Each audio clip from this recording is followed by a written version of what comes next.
La misanthropie est une aversion générale pour les autres. Elle peut aller de l'indifférence passive à la haine active envers l'ensemble de la race humaine.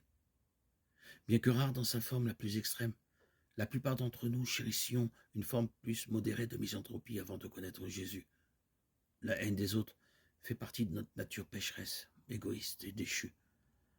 Mais lorsque le Saint-Esprit pénètre dans un cœur repentant, la misanthropie doit disparaître. Jésus transforme les misanthropes en ceux qui aiment les autres. La misanthropie est le contraire de l'amour. Et l'amour nous est commandé plus souvent que toute autre chose. Nous excusons souvent notre misanthropie en nous-mêmes en raison d'expériences négatives ou douloureuses du passé. Les préjugés raciaux, les préjugés socio-économiques et même un zèle religieux déplacé peuvent tous contribuer à la misanthropie. Les médias que nous fréquentons peuvent également endurcir notre cœur envers nos semblables. Si nous nous plongeons dans les discours sensationnels, effrayants ou haineux de certaines émissions de radio, émissions de télévision et podcasts, nous commençons à voir le monde entier comme un endroit sombre et ailé.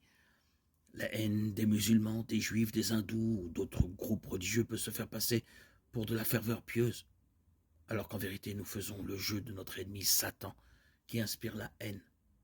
De Lévitique 19-18 à Jean 13-24, la Bible nous ordonne d'aimer Dieu, de nous aimer les uns les autres et d'aimer nos ennemis.